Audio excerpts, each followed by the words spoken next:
Assalamu alaikum dear students, welcome again to NEET Finishing Touch Series 2023. Today we will be discussing the problems of fluids. So let us start. A 50 kg girl wearing heel shoes balances on a single heel. The heel is circular with diameter 1 centimeter. The pressure exerted by the heel on the horizontal floor is. तो simple question है, pressure के ऊपर question है. हम जानते हैं pressure जो होता है इट इज फोर्स पर यूनिट एरिया. तो सिंपली प्रेशर आपका आएगा फोर्स बाय एरिया. फोर्स जो होगा ये एक लड़की है जो कि हील पे, एक सिंगल हील पे खड़ी है, उस पे फोर्स जो होगा वो इसका वजन होगा वेट के बराबर, यानी 50g के बराबर. सो can I simply write it is 50g divide by area होता है पाई आर स्क्वायर. चूंकि डायमीटर 1 सेंटीमीटर दिया गया है 1 सेंटीमीटर, तो रेडियस आपका बनेगा 1/2 सेंटीमीटर. इसको मीटर में कन्वर्ट करने के लिए मल्टीप्लाइड बाय 10⁻⁻² मल्टीप्लाई करेंगे. राइट तो यहां पे प्रेशर जो आएगा it is pi r square. So pressure आपका बनेगा 50 × 10 डिवाइड बाई पाई. रेडियस का वैल्यू हमें आया है 1/2 × 10⁻⁻² का square. So it is simply 50 × 10 divide by pi. 1/2 का स्क्वायर हुआ 1/4, 4 ऊपर शिफ्ट हो जाएगा. सो it is simply 4 divide by 10⁻⁻⁴. Right तो प्रेशर जो आपका आएगा that will be simply 50 × 10 × 4 × 10⁴ divide by पाई के बराबर.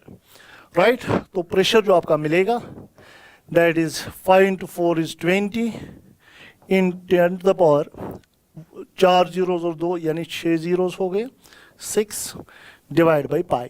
20 बाई पाई यानी 20/3.14 वो होता है सिंपली 6.4. तो प्रेशर जो आपका आएगा it is 6.4 × 10⁶. So option C is the correct option. Simple सा क्वेश्चन था प्रेशर के ऊपर फोर्स पर unit area. Now next question ये आपका एनसीईआरटी से लिया गया है. The two femurs each of cross sectional area 10 centimetre square. ये फीमर बोन्स होती हैं. सो दो फीमर बोन्स हम आपके पास है, एक का एरिया है 10 centimetre square. Supports the upper part of a human body. एक ह्यूमन बॉडी का ये अपर पार्ट को सपोर्ट कर रही है. ह्यूमन बॉडी का मास दिया गया है 40 kg. इस वाले क्वेश्चन में भी आपने एवरेज प्रेशर निकालना है. So pressure simply force by area. Force होगा वजन के बराबर, एरिया दिया हुआ है, सो आप ये सॉल्व कर सकते हैं. सो प्रेशर जो आपका आएगा, सो can I simply right pressure जो आएगा it is force by area. Force होगा वजन यानी 40g, 40 × 10 40g divide by area 10 centimetre square. चूंकि ये एक का एरिया है, दो फीमर्स पे वजन है, तो एक का एरिया दिया गया है, दो का होगा डबल यानी 2 × 10 सेंटीमीटर स्क्वायर. सेंटीमीटर स्क्वायर को हम मीटर स्क्वायर में कैसे कन्वर्ट करेंगे? Multiply by 10⁻⁻⁴. सो प्रेशर जो आपका आएगा इट इज 40 या 400 इंटू ये बनेगा 10⁻⁻3, वो ऊपर चला जाएगा यानी 10⁻³ डिवाइड बाई 2. सो प्रेशर जो आपका आएगा इट इज 2 × 10⁵. तो आपकी सवाल का जवाब आ गया 2 × 10⁵, यानी option C is the correct option to the question. So फिलहाल हमने दो क्वेश्चंस किए प्रेशर के ऊपर. प्रेशर होता है फोर्स पर यूनिट एरिया. नाउ तो अब हम आते हैं लिक्विड कॉलम की वजह से जो प्रेशर एक्सर्ट होगा. अगर आप कोई भी कॉलम लेते हैं, लेट अस सपोज मैंने एक लिक्विड कॉलम लिया हुआ है, इसके अंदर पानी भरा हुआ है h हाइट तक, तो बॉटम पे जो प्रेशर होता है यहां पर जो, या किसी भी डेप्थ पे जो प्रेशर होता है वो प्रेशर होता है बराबर P0 + ρgh. P0 यहां का एटमॉस्फेरिक प्रेशर है. सो इस डेप्थ पे प्रेशर होगा P0 + ρgh के बराबर. और ये बात याद रखना, ये प्रेशर जो होता है ये P0 + ρgh होता है, it is independent of the shape of the container. अगर 3 कंटेनर्स में इक्वल हाइट तक, सेम हाइट तक पानी भरा हुआ है, अगर 3 कंटेनर्स में सेम हाइट तक पानी भरा हुआ है, अब देख लीजिए यहां भी हाइट तीनों जगहों पे सेम है, तो यहां का प्रेशर, यहां का प्रेशर, यहां का प्रेशर सेम होगा, because pressure is independent of the shape of the container. तो क्वेश्चन आपके सामने यही था. 3 वेसल्स में हमने पानी डाला हुआ है, हमें बताना है ए, बी या सी कहां पर प्रेशर ज्यादा होगा. हर जगह पे प्रेशर होगा सेम, बिकॉज इक्वल हाइट्स तक पानी भरा हुआ है. जब इक्वल हाइट्स तक पानी भरा हो तो प्रेशर कंटेनर के शेप पे डिपेंड नहीं करता. So option 4 will be the correct option to the question. Now और एक क्वेश्चन यहाँ पे इंटरेस्टिंग सा question, the force acting on a window, एक विंडो है जिसका साइज दिया गया है 50 सेंटीमीटर 50 सेंटीमीटर। ओके, एक सबमरीन है, ये उसकी विंडो है जो कि 2000 मीटर डेप्थ ओशन के अंदर, एक सबमरीन 2000 मीटर डेप्थ समंदर के अंदर है। तो हमें क्या बताना है, हमें बताना है उसकी विंडो पे कितना फोर्स एक्सर्ट होगा। Interior of which is maintained at sea level atmospheric pressure. यानी अगर आपके पास मान लो ये कोई समंदर है, समंदर के अंदर हमने क्या किया है, एक सबमरीन, राइट। तो सबमरीन की मान लो यहां पर ये विंडो बताई गई है, अंदर का प्रेशर पी नॉट दिया गया है, इसके अंदर का pressure atmospheric pressure P not बताया गया, राइट। मान लो ये हाइट, ये जो डेप्थ है आपकी, ये मेंशन है 2000 मीटर के बराबर। अच्छा, अब हमसे क्वेश्चन बता रहा है कि ये आप विंडो पे बताइए फोर्स कितना होगा। पहले देखेंगे इस पे प्रेशर कितना है। अंदर का प्रेशर पी नॉट है, बाहर का प्रेशर कितना होगा इस विंडो के ऊपर, वो सिंपली होगा बाहर का प्रेशर जो इस विंडो पे होगा that is P not plus rho ji H के बराबर। ये बाहर वाला प्रेशर होगा, अंदर वाला प्रेशर पी नॉट है, ये आउटसाइड प्रेशर, इनसाइड वाला प्रेशर पी नॉट दिया गया है।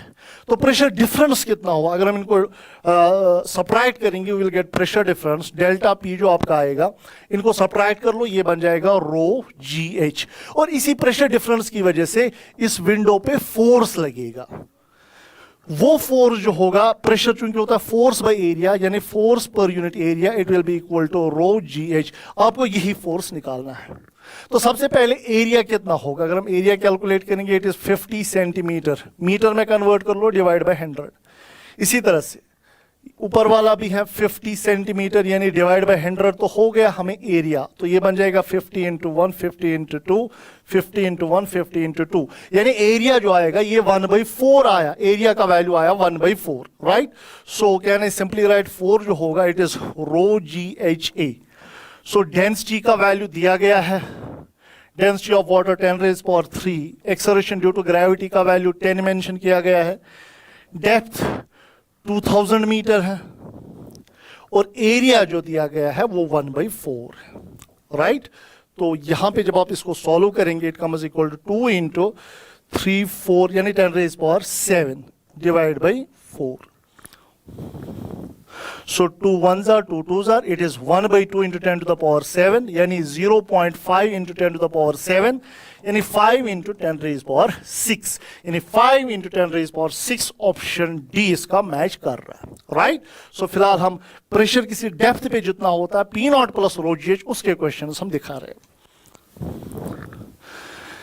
Now, if pressure at bottom of well is 15 times that at depth of 3 meter, what is the depth of the well? हमारे पास एक वेल है, question बता रहा है प्रेशर एट बॉटम, यानी बॉटम का जो प्रेशर है that is 15 times pressure at 3 metre. So पहले ये मान लो आपका एक वेल, राइट। अगर इसकी डेप्थ है h, बॉटम पे प्रेशर है pb, क्वेश्चन बता रहा है बॉटम वाला प्रेशर जो है it is 15 times the pressure at 3 metre depth, ये मान लो 3 मीटर डेप्थ। तो पहले बॉटम का प्रेशर कितना होगा, P not plus rho ji H, ये बॉटम वाला pressure it is 15 times what is pressure at a depth of 3 metre. 3 metre depth पे प्रेशर होगा P not plus rho G, height कितनी लेंगे आप, दैट इज 3 मीटर, 3 मीटर के बराबर। बस इसको सॉल्व करना है, we will get the value of depth of the well, हमें बेसिकली एच निकालना है। तो यहां पे क्या मिलेगा, it is P not plus rho ji H, it is equal to 15 P not plus 45 rho G, इसको मल्टीप्लाई किया 15 पी नॉट, 15 इंटू 3 हुआ 45 रो जी के बराबर।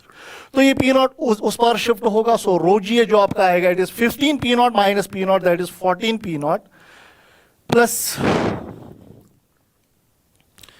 45 rho G. But atmospheric pressure जो है ये मेंशन किया गया, it is 10 metre column of water, यानी 10 मीटर वाटर कॉलम जो प्रेशर एक्सर्ट करेगा वही एटमॉस्फेरिक प्रेशर है। So can I simply write it is rho ji H plus 14, यहां पे लिखेंगे rho ji H, but 10 column height से जो प्रेशर एक्सर्ट होगा, पी नॉट जो एटमॉस्फेरिक प्रेशर आप लेंगे that is rho ji H जो होगा, एच का वैल्यू कहाँ कितना लेंगे 10 मीटर, यानी 10 मीटर कॉलम से जो प्रेशर एक्सर्ट हो रहा है वो एटमॉस्फेरिक प्रेशर दिया गया है। So can I simply write rho ji, H के बदले आप 10 लिखेंगे यहां पे, प्लस आएगा 45 और रो जी आपका कैंसिल हो जाएगा थ्रू आउट। तो बताइए एच का वैल्यू हमें कितना आया, एच का वैल्यू आया 140 प्लस 45, यानी हाइट कितनी आई 185 मीटर। तो बड़ा सिंपल सा क्वेश्चन था। क्वेश्चन हमें बता रहा था अगर एक वेल है हमारे पास, बॉटम पे प्रेशर जो है that is 15 times the pressure at a depth of 3 metre. Bottom पे जो प्रेशर है that is equal to 15 times the pressure at a height of 3 metre. So bottom वाला pressure P not plus rho ji h होगा, और 3 metre height पे pressure कितना होगा 15। 3 metre height वाला प्रेशर मैंने लिया P not plus rho ji H, H कितना है 3, बिकॉज 3 मीटर की बात हो रही थी। अब उसके बाद सॉल्व करके पी नॉट एटमॉस्फेरिक प्रेशर हम क्या लिखेंगे, क्वेश्चन बता रहा है एटमॉस्फेरिक प्रेशर है 10 मीटर कॉलम ऑफ वाटर, यानी 10 मीटर वाटर कॉलम से जितना प्रेशर एक्सर्ट होगा उससे कितना प्रेशर एक्सर्ट होगा रो जी 10 के बराबर। सॉल्व कर लो, खेल खत्म। सो यहां पे हम प्रेशर के क्वेश्चंस देख रहे हैं। नाउ आपके पास ये यूट्यूब वाले क्वेश्चंस आप काफी ज्यादा देखेंगे घर में, तो इन पे भी क्या होगा, how to solve these types of the question. Question पहले पढ़ेंगे, a U tube containers water and methylated separate separated by mercury. आपके पास ये वाटर है, ये सेपरेट है और ये मर्करी है, 3 लिक्विड्स इस यूट्यूब के अंदर दिए गए हैं। The mercury column in the 2 arms are at same level with 10 centimetre of water in one arm and 12.5 centimeter of the separate in the other arm, यानी मर्करी की लेवल सेम। अच्छा, इस साइड से सेपरेट की length जो है, इस column की लेंथ दैट इज 12.5 सेंटीमीटर, यहां से लेंथ है 10 सेंटीमीटर। हमसे क्वेश्चन बता रहा है रिलेटिव डेंसिटी ऑफ सेपरेट बताइए, यानी density of separate by density of water हमें निकालना है। तो यूट्यूब वाले क्वेश्चन में हम क्या करते हैं, हम ये वाला प्रेशर और ये वाला प्रेशर, हॉरिजॉन्टल लाइन पे प्रेशर सेम होता है। So can I simply write P A is equal to P B, so I can write P A is equal to P B. So what is pressure at A? It is P naught. यहां का pressure मान लो P naught है, सो फिर से P naught plus rho जी H, H के बदले हम लिखेंगे 10, so that is equal, but it is the density of water here, we have to write row W is equal to, यहां का प्रेशर इस कॉलम में कितना होगा P naught प्लस रो जी, एच के बदले हम लिखेंगे 12.5, but rho is the density of separate here, हमें यही निकालना है, relative density of the separate we have to calculate. So P naught आपका कैंसिल होगा, जी आपका कैंसिल हो जाएगा, तो ये बनेगा density of water into 10 is equal to density of separate into 12.5। So हमने निकालना है density of separate by density of the water. So can I simply write it is 10 divided by 12.5 is density of separate divided by density of water. So options को देख के जब आप इनको divide करेंगे ये 0.8 आता है। सो सेकंड ऑप्शन इसका करेक्ट ऑप्शन है। तो ये यूट्यूब वाला क्वेश्चन था आपके सामने। Now moving on to next question. देखिए ये वाला क्वेश्चन पास्कल्स लॉ के ऊपर बेस्ड है। आपने पढ़ा है पास्कल्स लॉ, मैं कॉन्सेप्ट साथ साथ समझा रहा हूं। पहले हमने प्रेशर पढ़ा, फोर्स पर यूनिट एरिया, फिर उसके बाद pressure exerted by liquid column is P not plus rho ji H के बराबर। उसके बाद पास्कल्स लॉ हमें कहता है अगर आप किसी भी जगह एक आइडियल लिक्विड को, इनकम्प्रेसिबल लिक्विड को प्रेशर एक्सर्ट करेंगे, वो हर डायरेक्शन में इक्वली या जो है वो ट्रांसमिट हो जाता है। सो दैट मीन्स यहां पे भी बराबर ऐसा ही है। अगर आप यहां पे जितना प्रेशर डालोगे उतना प्रेशर यहां भी चला आएगा। सो हाइड्रोलिक लिफ्ट बेसिकली इसको हम कहते हैं। तो अब हमसे क्वेश्चन पूछ रहा था hydraulic lift, in hydraulic lift area of 2 cross sections are, इसका एरिया 1 सेंटीमीटर स्क्वायर है, इसका एरिया है 100 सेंटीमीटर स्क्वायर। आपको निकालना force required to lift 2000 kg car. ये कार लिफ्ट कराने के लिए कितना फोर्स लगेगा, ठीक है। तो कहने सिंपली राइट, पहले पॉइंट पे प्रेशर जो होगा वो दूसरे पॉइंट पे प्रेशर के बराबर होगा। यहां का प्रेशर होगा फोर्स बाई A1, उधर का प्रेशर होगा फोर्स बाई A2। फोर्स उधर है वजन, गाड़ी का वजन, सो कहने राइट वेट बाई A2 के बराबर। तो अब यहां पे हमें निकालना कितना फोर्स लगाना पड़ेगा। फोर्स बताइए, यहां का एरिया कितना है 1, no need to convert into metre square because इनका यूनिट कैंसिल होना है। अब मुझे बताइए गाड़ी का वेट कितना है 2000 kg, सो वो हुआ 2000 G, वेट हमें लिखना है, डिवाइड बाई A2, A2 कितना है 1000 के बराबर। सो what is the required force, आपको कितना फोर्स लगेगा ये लिफ्ट कराने में, ये 3 जीरोस कटेंगे, so 2 into 10 that is equal to 20 newton, so 20 newton force लगेगा, राइट। सो अगर आप यहां से 20 न्यूटन फोर्स लगाएंगे, यहां पे आप 20,000 न्यूटन को ऊपर उठा सकते हैं। So this is the basic concept of Pascal's law, उसकी ये बेसिक एप्लीकेशन है जिसको हम कहते हैं हाइड्रोलिक लिफ्ट, राइट। हमेशा जब भी ऐसा क्वेश्चन हो, इधर वाला प्रेशर इक्वेट कर लो, खेल खत्म, आपके सवाल का जवाब मिल जाएगा। Moving on to question number 8। अब देखिए हमारे पास आपने एक्सेलरेटेड कंटेनर्स पढ़े होंगे। एक्सेलरेटेड कंटेनर जो आपका होता है, मान लो आपने क्या किया, आपके पास एक कंटेनर है, पानी से भरा हुआ है ऐसे। अब अगर आप इसको एक्सेलरेट करवाते हैं तो ऐसा कुछ देखने को मिलता है, लिक्विड लेवल ये शिफ्ट हो जाती है। अगर आप इसको एक्सेलरेट करवाते हो तो यहां पर ये एंगल होता है थीटा, और हमेशा याद रखना ये कितने एंगल पे ऊपर शिफ्ट होता है, ये फ्लूइड कितने एंगल पे ऊपर शिफ्ट होता है विद द हॉरिजॉन्टल। उसके लिए एक सिंपल सी फॉर्मूला याद रखेंगे, tan थीटा होता है बराबर A/G के। A is the acceleration of the container, G is acceleration due to gravity. So putting the value get the answer. So tan theta ही हमें ढूंढना है। So can I simply write tan theta आएगा, what is acceleration of the container, G/√3 divide by G। तो G cancel हुआ, tan theta जो आपका आया दैट इज 1/√3, यानी थीटा का वैल्यू 30 डिग्री आ गया। तो 30 degree is the correct answer to the question, right. Now question number 9। Manometer के ऊपर क्वेश्चन बताया गया है, बड़ा सिंपल है, बस एक बार ही देख ले। Manometer reads the pressure of a gas in an enclosure. ये गैस है, इस यहाँ के अंदर गैस है, और ये मानोमीटर प्रेशर को जो है ये मेजर कर रहा है। The absolute and gauge pressure, एक तो आपको एब्सोल्यूट प्रेशर निकालना और गॉज प्रेशर निकालना है, इन सेंटीमीटर्स हमें निकालना है, राइट। तो मुझे सबसे पहले बताइए, गॉज प्रेशर का मतलब होता है अगर आप एटमॉस्फेरिक प्रेशर एक्सक्लूड करोगे, मान लो ये ऊपर से बंद है, तो उस टाइम पे क्या होता है, यहां का प्रेशर और यहां का प्रेशर सेम होता है। So can I write P1 is equal to P2। So what is P1 is equal to P2, यहां का प्रेशर कितना होगा, ρgh के बराबर। बट हमें प्रेशर नहीं निकालना है, हमें निकालना कितने कॉलम से प्रेशर एग्जर्ट होगा। बताइए कितने कॉलम से, 20 सेंटीमीटर से। सो 20 सेंटीमीटर इस सवाल का जवाब आ रहा है।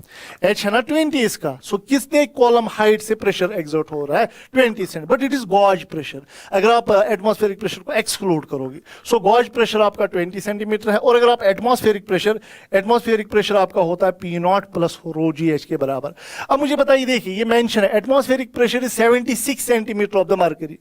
एटमॉस्फेरिक प्रेशर जो है दैट इज 76 सेंटीमीटर कॉलम की वजह से जो प्रेशर एग्जर्ट होगा।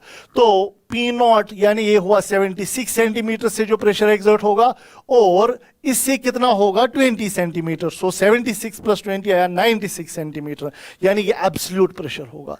यानी absolute pressure is 96 and gauge pressure is 20। Option 3 is the correct option to the question, right. So moving on to question number 10।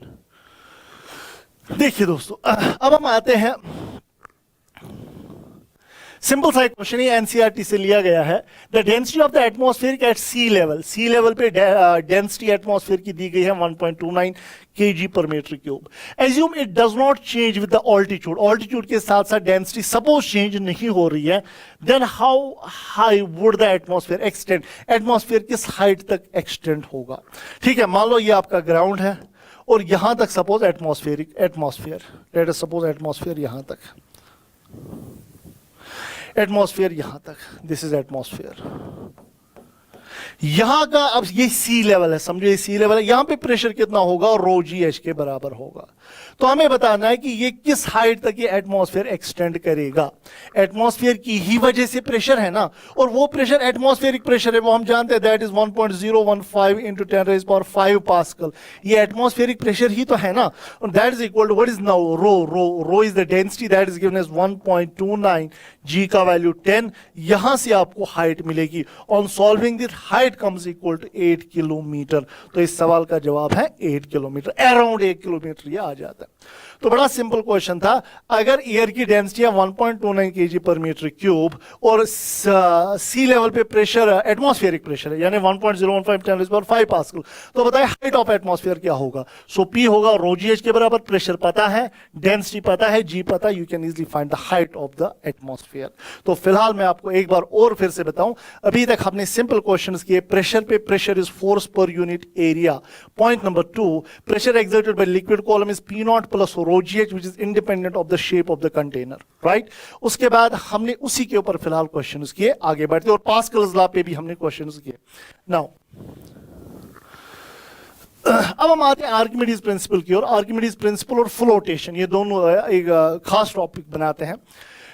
तो आर्किमिडीज प्रिंसिपल हमें ये कहता है, अगर एक ऑब्जेक्ट को होली या पार्शियली लिक्विड में डालेंगे, आधा डालेंगे या पूरा डालेंगे, तो ये ऑब्जेक्ट कुछ वेट लूज करता है और वो वेट लॉस जो होता है that is equal to weight of the liquid displaced by the object. This is Archimedes principle. यानी आप शॉर्ट में याद रखेंगे, वेट लॉस जो होता है, वेट लॉस को ही हम अपवर्ड थ्रस्ट कहते हैं। बॉडी पे अपवर्ड थ्रस्ट कितना लगेगा हमेशा याद रखेंगे, that is always equal to V I और रो एल जी के बराबर।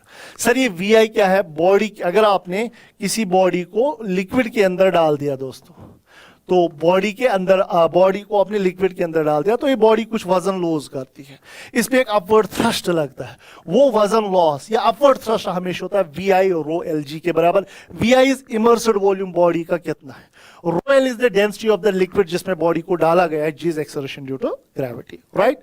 अब हम आते हैं फिलहाल, कोई क्वेश्चन है, boat carrying few number of big stones floating on in water tank।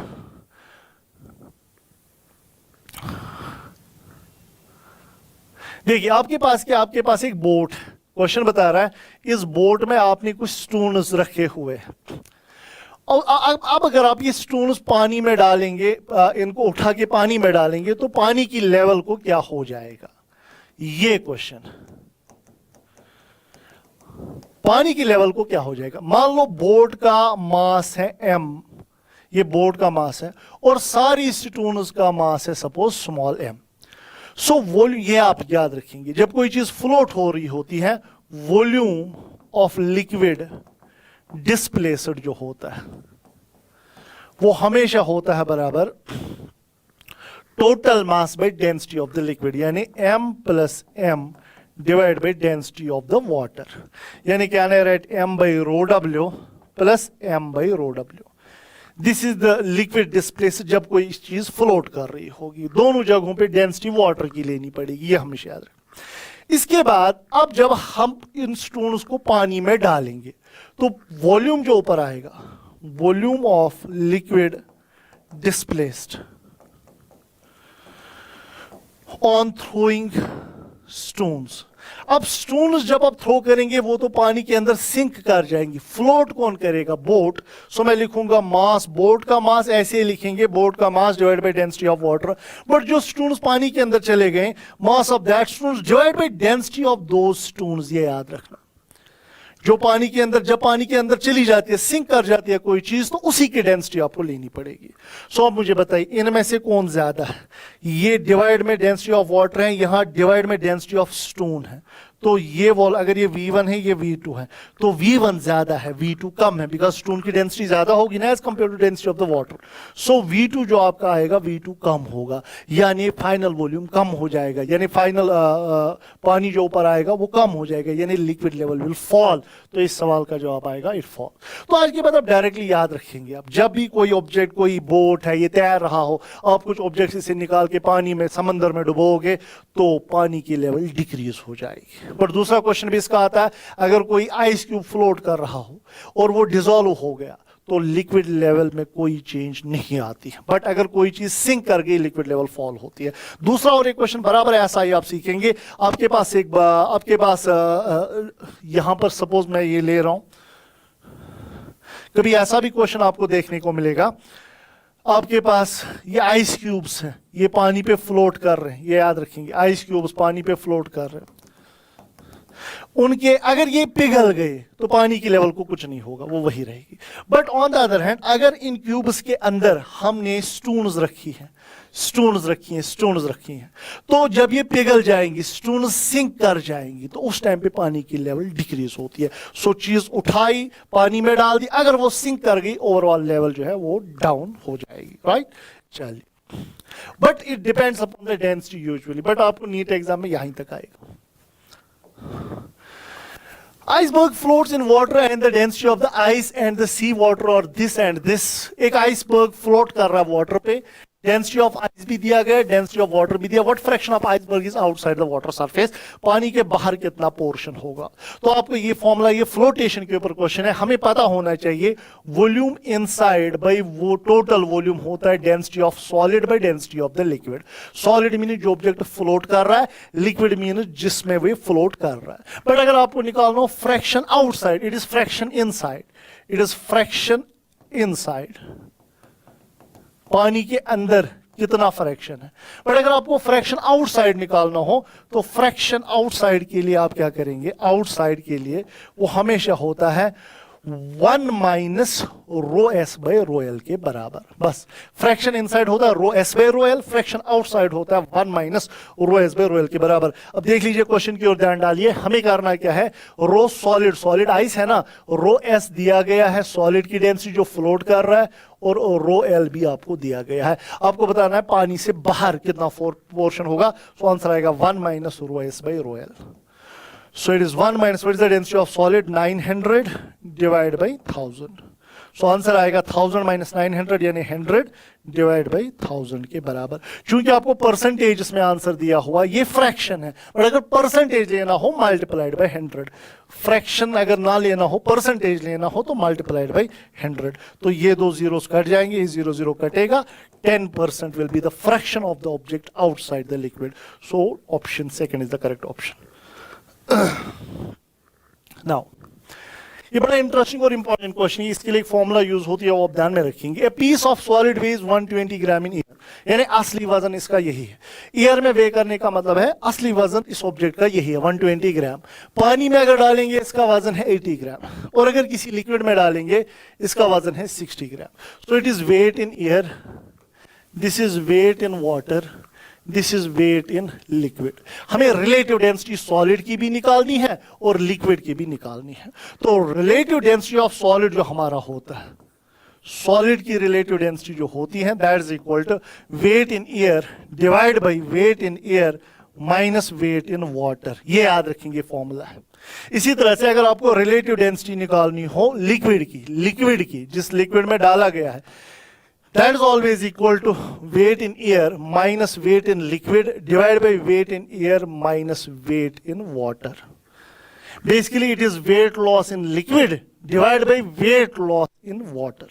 तो बस फॉर्मूला में पुट कर लीजिए, what is weight in air 120 divided by what is weight in air 120 minus what is weight in water, that is 80. So it comes equal to 120 by 40. So answer आएगा 3।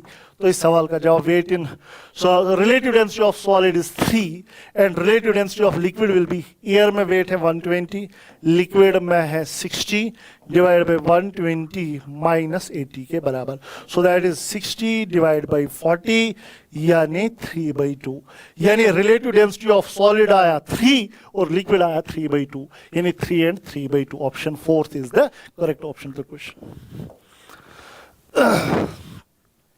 देखिए और एक question है, wooden block is floating on water kept in a beaker. एक wooden block है, ये float कर रहा है, 40% of the block is above the water surface. 40% अगर एक कोई कंटेनर आप लेंगे, इसमें आपने एक ऑब्जेक्ट डाला है, बाहर है 40%, तो अंदर कितना होगा, पानी के अंदर 60% पानी के अंदर होगा।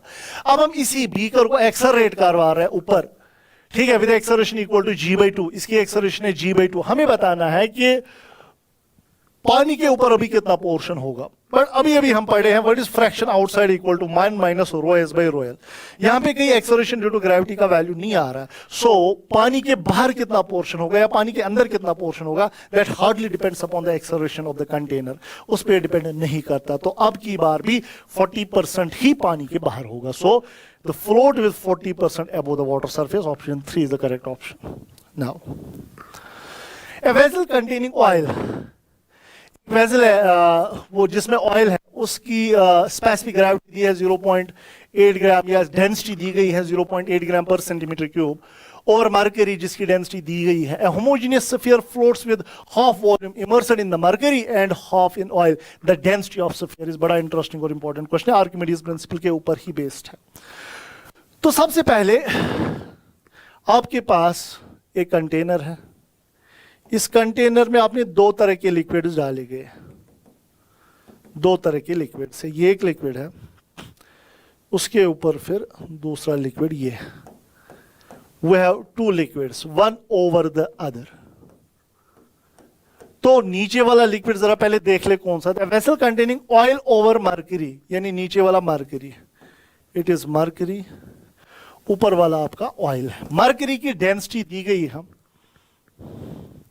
मर्करी की डेंसिटी है, इसकी डेंसिटी है 13.6 ग्राम पर सेंटीमीटर क्यूब. ऑयल की डेंसिटी दी गई है 0.8 ग्राम पर सेंटीमीटर क्यूब. राइट. अब क्या कह रहा है क्वेश्चन, हमसे पूछ रहा है, हमने एक बॉल को रखा हुआ है, हमने एक बॉल को यहां पे रखा हुआ ऐसे, आधा वॉल्यूम बाहर है यानी V/2 बाहर है, आधा वॉल्यूम अंदर है, V/2 अंदर है, और ये बॉल फ्लोट कर रही है. राइट. हमें बताना है कि डेंसिटी ऑफ स्फीयर, इस स्फीयर की डेंसिटी, सपोज वो सिग्मा है, हमें इस स्फीयर की डेंसिटी बतानी है. तो हमें पता है अपवर्ड थ्रस्ट जो होता है बराबर, that is equal to weight of the body जब ये फ्लोट कर रही होगी. राइट. सो बॉडी फ्लोट कर रही है, so can I write upward thrust is equal to weight. Right. Upward thrust हमारा होता है VI रो LG के बराबर, वेट जो आपका होता है वो होता है mg के बराबर. नाउ अभी दो तरह के लिक्विड्स डिस्प्लेस हुए हैं, सो कैन आई राइट, पहले मैं लिखूंगा V/2 डेंसिटी ऑफ मर्करी, पहले ये डेंसिटी ऑफ मर्करी यानी 13.6 VI रो LG मर्करी का पहले लिखेंगे. एक तो ये वाला लिक्विड भी डिस्प्लेस हो रहा हुआ है, ये वाला लिक्विड भी डिस्प्लेस हुआ है, so can I simply right plus V/2, because आधा इसके अंदर है आधा इसके अंदर है, V/2. अभी डेंसिटी ऑफ ऑयल हम लेंगे, it is 0.8 VI rho LG is equal to mg के बराबर. मास बॉडी का होता है वॉल्यूम इंटू डेंसिटी, तो बॉडी का वॉल्यूम V है, डेंसिटी इसकी सिग्मा है इंटू g के बराबर. बस आपको सिग्मा निकालना है. Now how to solve the question. आपका V कैंसिल हो जाएगा, G भी आपका कैंसिल हो जाएगा. 13.6/2 it is 2 6 are 12, 6.8 plus 0.4 is equal to sigma. तो सिग्मा का वैल्यू आएगा 7.2 gram per centimetre cube will be the density, यानी 7.2. इसका 7.3 दिया गया है but it is close to 7.2, सो 7.2 gram per centimetre cube will be the density of the object. Right. Now और एक क्वेश्चन बड़ा इंटरेस्टिंग सा, ये क्वेश्चन बड़े इंपॉर्टेंट है जो इसमें मैं आपको नोट करवा रहा हूं, एक बार अच्छे से कर लीजिए, क्या पता नीट एग्जाम में आ सकते हैं. ए पीस ऑफ ब्रास, एक ब्रास का पीस है जो एलॉय है कॉपर और जिंक का. तो सबसे पहले चलिए मैं यही बनाऊंगा. आपके पास ये एक एलॉय है, ये बना है, एक तो कॉपर का बना है और बना है ये जिंक का. Right. Veg 12.9 gram in year, इसका असली वजन है 12.9 ग्राम इसका वजन. ठीक है. इसका mass, actual mass, so it is actual mass है. Right. When completely immersed in water it weighs, ये इसका वजन ये हो जाएगा, यानी वेट लॉस होता है. अगर मैं आपसे कहूंगा वेट लॉस किसके बराबर है, दिस माइनस दिस, बट वो mass multiplied by G, weight loss अगर निकालना है. ठीक है. अच्छा, what is the mass of the copper container in the alloy. इस कॉपर का इस एलॉय में कितना मास है.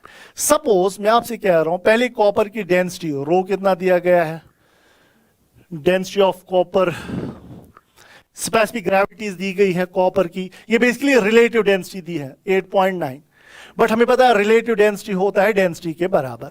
अगर हम CGS यूनिट यूज करेंगे, रिलेटिव डेंसिटी 8.9, सो डेंसिटी भी आएगी इसकी 8.9, but gram per centimetre cube. So this is density, मैं कहने सिंपली राइट 8.9. और जिंक की डेंसिटी कितनी है, ग्राम पर सेंटीमीटर क्यूब. जिंक की भी बराबर ऐसी डेंसिटी दी गई है, दैट इज गिवन एज 7.1, यानी इसकी डेंसिटी है 7.1 ग्राम पर सेंटीमीटर क्यूब. अब देख लें, हमने डेंसिटीज निकाली, हमें बेसिकली निकालना है कॉपर का मास इस एलॉय में क्या है। तो मैं एज्यूम कर रहा हूं सपोज कॉपर का मास जो है वो इस एलॉय में सपोज m है, m इस कॉपर का मास मान लो m है। तो जिंक का मास कितना होगा, असली टोटल मास है ना 12.9, तो जिंक का कितना मास होगा, वो होगा 12.9 माइनस m के बराबर। सो this is mass of copper, this is mass of the zinc. अब अगर मैं आपसे कहूंगा डेंसिटी क्या होगी, सॉरी वॉल्यूम क्या होगा कॉपर का, वॉल्यूम क्या होगा, मास बाय डेंसिटी यानी m by 8.9, it is volume of copper. And what is volume of zinc, mass by density यानी 12.9 माइनस m डिवाइड बाई 7.1। सो हमने दोनों के वॉल्यूम्स निकाल लिए। अब देख लीजिए क्वेश्चन क्या है, पहले ईयर में इसका मास ये है, पानी में हमने डाला इसका मास ये हो गया, तो वेट लॉस होगा। तो क्या नहीं, सिंपली राइट, वेट लॉस जो होता है हमें अभी पढ़े हैं, ये होता है अपवर्ड थ्रस्ट के बराबर। What is weight loss, weight loss is 12.9 minus 11.3 multiplied by, ये मास है, मास का लॉस है, multiplied by G acceleration due to gravity यानी 10, राइट। ये ग्राम था, ये ग्राम दिया गया।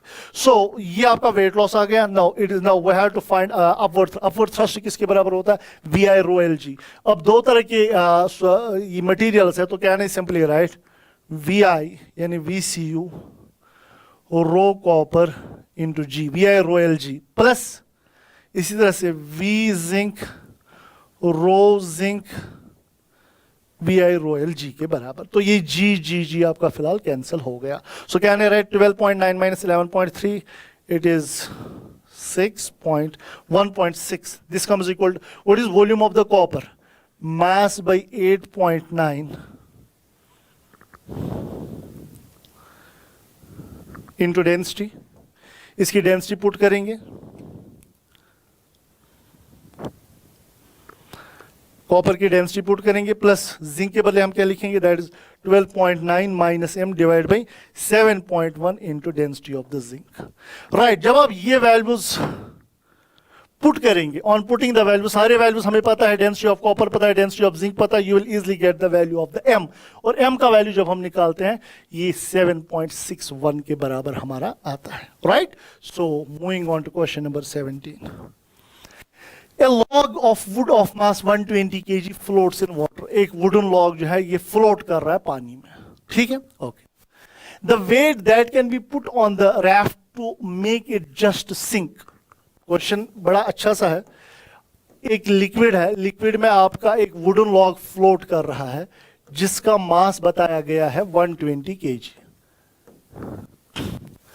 अच्छा, द वेट हमें बताना है कि इसके ऊपर हम छोटा सा वेट क्या डालें, इसके ऊपर एक छोटा सा मास हम क्या डालें ताकि ये सिंक कर जाए, ताकि ये सिंक कर जाए। तो सबसे पहली चीज हमें डेंसिटी दिया गया है 600 kg पर मीटर क्यूब। जब ये सिंक करेगा तो पूरा ऑब्जेक्ट पानी के अंदर होगा, तो पूरा वॉल्यूम पानी के अंदर होगा। तो बॉडी का पहले मैं वॉल्यूम निकालना चाहूंगा। What is volume of body, body का वॉल्यूम होगा मास बाय डेंसिटी, बॉडी का मास है 120 and what is density 600। So it is 0, 6 2 12, 6 10 2/10 यानी 1/5। बॉडी का वॉल्यूम जो आपका है दैट इज 1/5 के बराबर। अब आराम से देख लीजिए, अब जब ये बॉडी ये जस्ट सिंक हो रही है, क्वेश्चन में कह रहा है जस्ट सिंक का मतलब है weight is equal to upward thrust. Float ही कर रहा था, अब ये जस्ट सिंक कर रहा था। सो क्या है right, upward thrust is equal to weight of the body.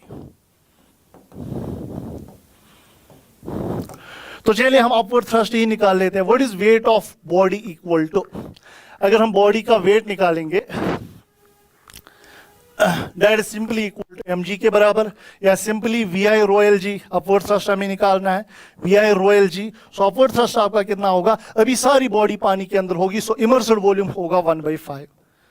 And what is the density of the liquid, ये वाटर है तो इसकी डेंसिटी 10⁻³ हम लेंगे, g is acceleration due to gravity जिसका वैल्यू हम 10 लेंगे, 5 2 जार। सो अपवर्ड थ्रस्ट किसके बराबर आया, 2000 न्यूटन। सो अपवर्ड थ्रस्ट आपका आ रहा है 2000 न्यूटन। सो दैट मींस ये 4 जो इसका वेट जो है वो 2000 न्यूटन है। तो मास कितना होगा 200, तो मास होगा 200 kg, यानी जब इसका मास 200 kg होगा ये सिंक कर जाएगी। इनिशियली मास कितना था 120, एडिशनल कितना डालेंगे फिर 80। सो 80 kg आप एडिशनल डालेंगे, ये बॉडी सिंक कर जाएगी। बड़ा इंटरेस्टिंग सा क्वेश्चन था, मैं फिर से एक बार रिपीट करूंगा। आपके पास लिक्विड कंटेनर है, इसके ऊपर आपने एक वुडन लॉग रखा हुआ है 120 kg का। क्वेश्चन हमें बता रहा है इसके ऊपर एडिशनल मास कितना डाले ताकि ये सिंक कर जाए। सिंक करने का मतलब है अपवर्ड थ्रस्ट वेट के बराबर होगा। सो अपवर्ड थ्रस्ट क्या होता है, बराबर VI rho LG। अब जब ये सिंक कर गई, जब ये बॉडी सिंक कर गई, इमर्सिबल वॉल्यूम फुल वॉल्यूम होगा बॉडी का। सो इमर्सिबल वॉल्यूम के बजाय हमने लिखा बॉडी का वॉल्यूम, बॉडी का मास डिवाइड बाय बॉडी की डेंसिटी, वो हो गया ये फुल वॉल्यूम पानी के अंदर होगा। सो VI आपने 1/5 लिखा, डेंसिटी ऑफ लिक्विड चूंकि वाटर है, जी आपने अपवर्ड थ्रस्ट निकाला 2000 न्यूटन, यानी अपवर्ड थ्रस्ट 2000, यानी बॉडी का वेट 2000 न्यूटन। तो बॉडी, जब ये बॉडी डूब जाएगी उस टाइम पे इसका वेट होगा 2000 न्यूटन, यानी इसका मास होगा 200। सो इनिशियली था 120, एडिशनल कितना डालना पड़ा 80, ताकि ये बॉडी सिंक कर गई, right. So moving on to next question. An air bubble rises from bottom of lake to the top. Bottom से top तक एक air bubble आता है. Its radius gets doubled. हमें depth निकालनी है river की. So जब bubble जाएगा bottom से top की ओर, जितना आप ऊपर जाएंगे pressure कम हो जाएगा. Pressure कम होने के कारण इस bubble का size बढ़ेगा. तो अगर आपके पास ये bubble है, ये liquid surface है, ये liquid का container है. Suppose इसकी depth h है. यहां पे एक bubble था, इसका size ये था. यहां जब आया इसका size ये हो गया. ठीक है, द प्रोसेस इज आइसोथर्मल। सो नीचे से ऊपर आने के टाइम पे PV कांस्टेंट रहेगा। So can I simply write P1 V1 is equal to P2 V2 के बराबर। अगर ये 0.1 है, ये 0.2 है, बताइए अगर ये 0.1 है, ये 0.2 है, 0.1 पे प्रेशर कितना होगा, यहां का प्रेशर कितना होगा P0 plus rho GH। Volume कितना है 4/3 पाई R क्यूब इस ऑब्जेक्ट का, इस बबल का। तो जब ये टॉप पे चला आया, उधर का प्रेशर है P0, सिर्फ यहां एटमॉस्फेरिक प्रेशर है P0, और वॉल्यूम जो आपका आएगा that is 4/3 pi, radius double हो गया 2R का क्यूब। बस इसको सॉल्व कर लो, you will get the value of H। देखिए कैसे हम H का वैल्यू यहां से निकालेंगे। 4/3 पे 4/3 पाई कैंसिल होगा, R क्यूब यहां से कैंसिल हो जाएगा। यहां पे बचा P0 plus rho GH is equal to P0, 4/3 pi cube common cancel हो गया, 2 का क्यूब हो गया 8, यानी 8 P0। So it is rho GH is equal to 8 P0 minus P0, that is 7 P0। So H का वैल्यू जो आएगा it is 7 P0 divide by rho G। Putting the value 7, atmospheric pressure 10⁻5 pascal होता है, divide by density water की 10⁻3, acceleration due to gravity is the value 10। So ये बन जाएगा 7 × 10 यानी 70 metre is the depth of the beaker, right. So question number 19। देखिए ये NCERT से ये क्वेश्चन लिया गया है। 2 syringes of different cross sections, 2 syringes आपके पास है। ये एक syringe समझो है, ये एक syringe है सपोज, ये दूसरा syringe, अलग अलग क्रॉस सेक्शंस, राइट। अब हमने क्या किया है, 2 syringes of different cross section without needle हमने नहीं रखी है, और connected with tightly fitted rubber tube. इनको हमने रबर ट्यूब से आपस में बंद किया हुआ है। Diameter of the smaller piston and the larger piston are, इसका डायमीटर है 1 सेंटीमीटर, लार्जर पिस्टन का डायमीटर दिया गया है 3 centimetre. If the force of 10 newton is applied to the smaller piston, यहां इसमें बेसिकली लिक्विड भरा हुआ है। आप इधर यहां पे 2 पिस्टन आपने रखे, इस पिस्टन को आपने फोर्स लगाया यहां से कितना 10 न्यूटन, 10 न्यूटन। आपको बताना है यहां पे कितना फोर्स लगेगा। Then the force exerted on the larger piston in simple, जो पास्कल्स हम ऑलरेडी पढ़े हुए हैं, हाइड्रोलिक्स में हमने पढ़ा है अभी। सो हमें पता है इधर का प्रेशर क्या है, simply write P1 is equal to P2, यानी F1/A1 is equal to F2/A2 के बराबर। तो यहां का सपोज फोर्स हमें निकालना है, वो सपोज F1 है। सो क्या है राइट F1 डिवाइड बाई इधर का एरिया, ये डायमीटर दिया हुआ एरिया होता है πd²/4, अगर आपको पता हो πd²/4, πr² या πd²/4। सो इधर का एरिया πd²/4, d दिया हुआ है 3, सो 3²/4 विल बी इक्वल टू, उधर का फोर्स वो 10 है डिवाइड बाई πd²/4। अब आप कहते हैं हम मीटर में मत कन्वर्ट करेंगे, इनके यूनिट्स कैंसिल हो जाएंगे, so no need to convert. So pi आपका कैंसिल होगा, 4 कैंसिल होगा, तो F1 का वैल्यू आएगा 10 × 3² यानी 10 × 9, that is equal to 90। Option C is the correct option to the question. देखिए आपके पास ये बड़ा इंटरेस्टिंग सा क्वेश्चन है। हमने क्या किया है, हमारे पास ये एक सिस्टम है, हम इसको घुमा रहे हैं अबाउट दिस एक्सिस, इसको हम रोटेट कर रहे हैं। क्वेश्चन हमें बोल रहा है कि बताइए नीचे वाली लिम्ब, इन 2 लिम्ब्स में क्या हो जाएगा, पानी की लेवल फॉल होगी, रेज होगी, क्या होगा। आपने ये कॉन्सेप्ट ऑलरेडी पढ़ा हुआ होगा। आपके पास एक सिलेंडर होता है, ये पानी से भरा हुआ होता है। सपोज ये पानी से भरा हुआ, अगर आप इसको ओमेगा से घुमा रहे हो अबाउट एन एक्सेस, तो पानी की लेवल डाउन हो जाती है, पानी की लेवल ऐसे चली आती है, ऐसे।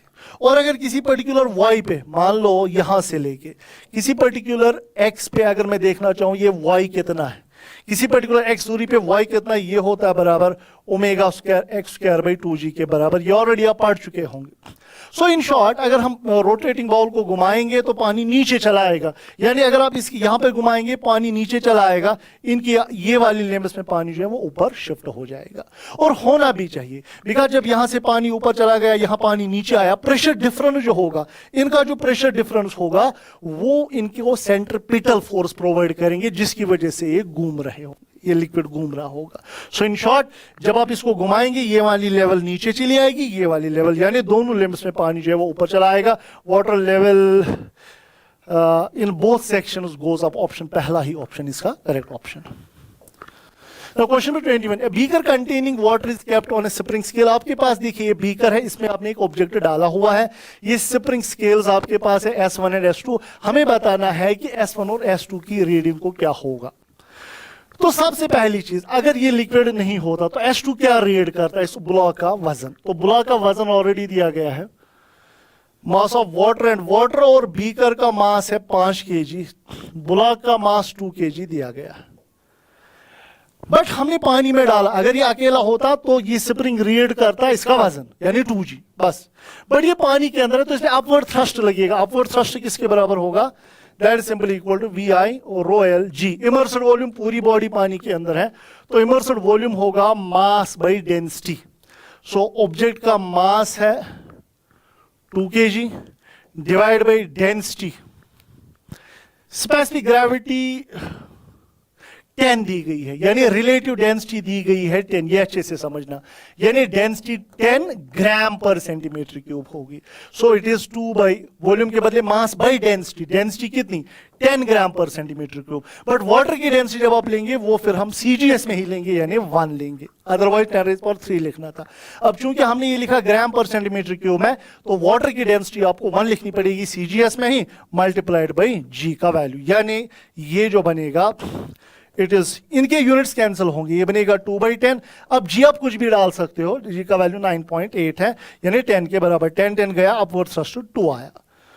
सो इस पे अपवर्ड थ्रस्ट 2 लगेगा। अब मुझे बताओ ये S2 क्या रीड करेगा। S2 रीड करेगा, पहले कितना वेट था 20, 2g यानी 20 माइनस अपवर्ड थ्रस्ट। सो S2 कितना रीड करेगा 20 - 2 यानी 18, यानी S2 विल रीड 18। अब देख लीजिए, ये अपवर्ड थ्रस्ट ऑब्जेक्ट पे भी लगा और यही वजन, यही फोर्स लग रहा है वाटर पे भी।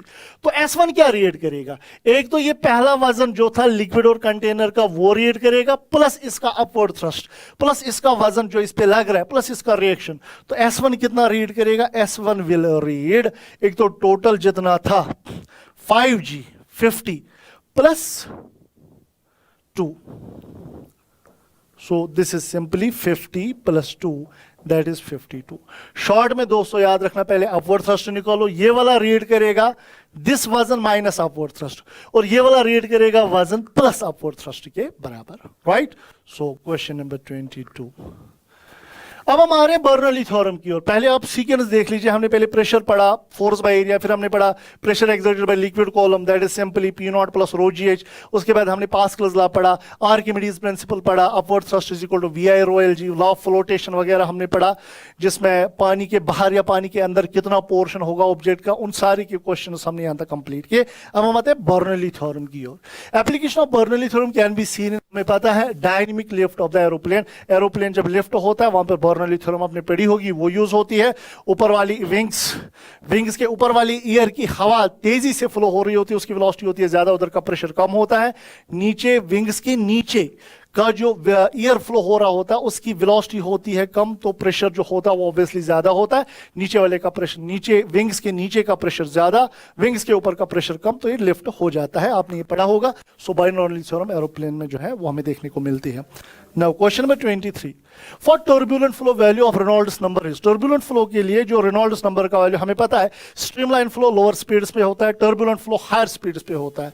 हम पढ़े हैं streamline flow जो होता है उनके लिए Reynolds number का वैल्यू होता है less than 1000 और turbulent flow के लिए Reynolds number का वैल्यू होता है greater than 2000 और अनस्टेडी फ्लो जो हो आपका होता है उसके लिए रेनॉल्ड्स नंबर का वैल्यू 1000 से 2000 के बीच में होता है. So for turbulent flow Reynolds number is greater than 2000, सो 2000 से ज्यादा इसका वैल्यू होता है. Question number 24. Water is flowing continuously from a tap having internal diameter this and water velocity at leaves the tap is this. देखिए equation of continuity के ऊपर question है. a1 v1 is equal to a2 v2. तो equation of continuity हमें कहती है कि अगर आपके पास दो डिफरेंट क्रॉस सेक्शंस होंगे तो a1 v1 होगा बराबर a2 v2 के. A V product of area and velocity is constant. A इधर का एरिया, वी इधर की वेलोसिटी, ए इधर का एरिया, वी इधर की वेलोसिटी. अब देखिए क्वेश्चन क्या है. क्वेश्चन है आपके पास एक वाटर टैप, पानी निकल रहा है बाहर, राइट. मान लो ये टैप है, यहां से पानी बाहर निकल रहा है. यहां का डायमीटर दिया गया है 8 × 10⁻³ ये डायमीटर दिया गया है. अब पानी जब नीचे आएगा वो ऐसे उसका एरिया थोड़ा थोड़ा धीरे धीरे करके कम हो रहा होगा. तो हमें बेसिकली यहां का डायमीटर कैलकुलेट करना है.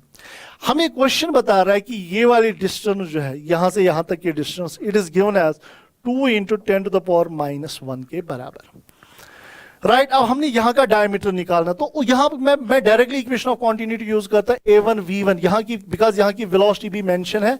इस जगह पानी निकल रहा है 0.4 मीटर पर सेकंड से. तो अगर मुझे यहां की वेलोसिटी पता चली तो मैं इधर का डायमीटर निकाल सकता हूं. तो यहां से हम इक्वेशन ऑफ मोशन लगा सकते हैं.